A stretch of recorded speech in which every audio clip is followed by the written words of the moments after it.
the thing that's been so great with him and with me and the entire defense is the flow of communication and continuing to, you know, to talk through things. I think him obviously coming down from the box to the sideline, me and him talked about it.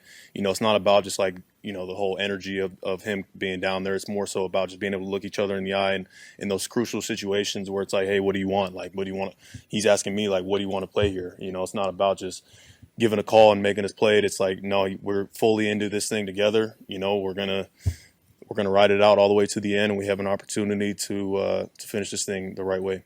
Yeah, it's weird because, I have said, the 49ers, their blueprint for defensive coordinators, it's changed. You go from Robert Saleh, first time DC, to D'Amico Ryan's first time DC, very young. And then you go to Wilks, who's old vet, been around the world and back, but he hasn't been a part of this system. This is new for him. But the thing that Wilks brought was solid defensive back play and second half adjustments. He's killed the second half adjustments. Going through the film and just watching some, I haven't finished all the breakdowns yet for the 49ersrush.com and our Patreon, but a lot more man coverage, let the linebackers flow downhill, and the defensive line showed up. That everything starts up front, and when the defensive line is losing early, things get really, really bad, really, really quick. And we continue to see that. Randy Gregory, good Lord. I'm pretty sure if I don't do this isn't the way to say this, but if you ask Steve Wilks who is responsible for some of the grays on top of his head or the most, he's saying number 5. Anytime number 5 is out there, bad things are happening. He's a damn good player, but Yeah, but he's damn good when he's utilized to his strengths. Look, I didn't realize how tough the Cleveland Farrell injury would be for the 49ers, but they made losing Cleveland Farrell loses your best contained edge rusher, like the best guy that could contain the run, especially out there on the outside. And that's what these teams are doing. They're trying to get to the outside. And when you watch these teams play, it's like they're literally beating you with your own offense, right? It's like we don't yes. even see outside zone from the 49ers anymore. We don't see those type of plays. They're all toss plays, crackback plays, and things like that. And so that's how we're getting beat. And so when you lose Cleveland Farrell, and it's not an excuse, you're seeing that's where we're kind of like hindering. And Steve Wilks has been losing key pieces all season long. You lose Talanoa Hufanga, and now you got to figure out, you got to throw the rookie out there into the fire. And yeah, there's sometimes there's some plays the rookie Jair Brown's going to come through. And even when Jair Brown goes hurt, they go get a veteran in Logan Ryan. And so it's pieces that are added that weren't part of the equation, and they got to kind of figure it out going through the trials and tribulations of this team. They got to just figure it out, and they figure it out. Yeah, I think you're right. And shout out to my man, Corey Lindsay. Mike C. in the house. He says, I felt like Lenore, Ambry, Gibson all had trouble tackling to start. And that's the thing. Whatever statement you want to make about these players, you're right. Whether you want to say they were terrible or great, you're correct. Because the second half was amazing. With 5 consecutive possessions with no points allowed. Incredible. You gave up the touchdown late. But, if we're talking missed tackles, there were 9 missed tackles. Fred Warner had 2. Gibson had 2. And I remember tweeting out, Wayne, Gibson's picking the worst time ever to have his worst half of football.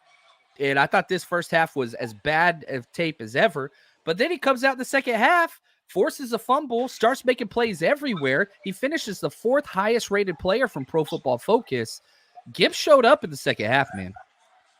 I think the whole defense showed up in the second half, and it took the big play from Gibb to kind of like ignite the defense and get it back on track. Look, it's 2 halves to football. It's always going to be 2 halves to football, and the game ain't over until I don't know if we can say that anymore because it's 2024, but you know what I'm trying to say. It ain't over till the clock strikes 0-0-0-0. You know what I mean? And that's kind of like what it is. So, this is, I don't want people to feel like they can't talk about how bad the Niners were terrible. They were terrible in the first half defensively. You look at that one play, the first touchdown to Jameson Williams, the run out of the backfield. I think I personally feel like, well, dang, like none of them made the tackle. Like it had to be at least 3 missed tackles on that. Like Ambry Thomas looked like he didn't even want to tackle on that play. Dre Greenlaw kind of got there late. and couldn't get him pulled down. It's just a weird. Jair Brown was in on that. Yeah. He missed. It was just a weird game at the beginning. I think Chris starts there, Tap, and definitely me and Eric.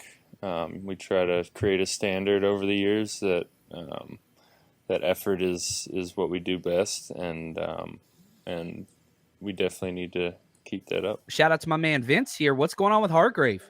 Had a plus matchup and just disappeared. I thought by far one of his worst games, especially in the first half. Had a backup left guard. Guess what? You're going to have a backup left guard in the Super Bowl too, probably. Thuney's not going to be starting, I don't believe. I love Hargrave, and he is consistent. He's been consistent, but yeah, bad playoff games, to be honest with you. Has not played very well. Yeah, back to back, man. It's a long season, so I'm sure attrition is kicking in, and nobody wants to hear that. But he had a young guy firing up on him. And you know what? I just need I need the defensive line. I'm here at the Senior Bowl, and I think it was the kid from Alabama, defensive end, Chris Broswell. And they asked him a question about, sacks and pass rushing. And he said, it's not as easy as you think. And I know we're talking about Javon Hargrave. He says the whole defensive line has to be in sync. He says they all have to be working on one accord. Everybody has to be doing their specific job. And when one guy gets beat, it kind of just trickles down, and it's like a domino effect, and you can't get what we're getting. And I just think with the new defense, it just hasn't been consistent all season. You had games where Hargrave was dominant. You had games where he was a non-factor. You had games where Nick Bosa was dominant, and then he became a non-factor. So there's so much inconsistency on the 49ers defensive line. And here's how I would address the defensive line in the Super Bowl. Like, you ain't got to do nothing. All you got to do, make this change. You ready? Nick Bosa, Javon Hargrave, Javon Kinlaw, Eric Armstead. Everybody else needs to supplement. I love Chase Young, but he ain't it. He's not the starting caliber defender for this defense. He might work on a different defense, but for this defense, he needs to come in and supplement and rotate fresh, because he was getting into the backfield, but by the time he got there, he was so deep into the backfield, Jared Goff was stepping up in the pocket, getting ready to throw. So he had one pressure in this game. It's definitely not something that you're used to seeing. But that's how I would change it up. I would change it up, put those four guys up front, because you don't need to run a 5-man front against the Kansas City Chiefs. They don't run the ball as effectively, and they will abandon the run rather early than most teams, and just put it on Patrick Mahomes. And that's what we want them to do. Yeah. Gold-blooded 310. Appreciate the super chat. He says, I felt like offense and defense prepared for a whole different look. Also, Chase Young, the lack of effort. Chase Young played 56 snaps, one pressure. Wow. Did have 2 solo stops, and he did make a couple decent plays. It wasn't like it was all bad, but it wasn't very good.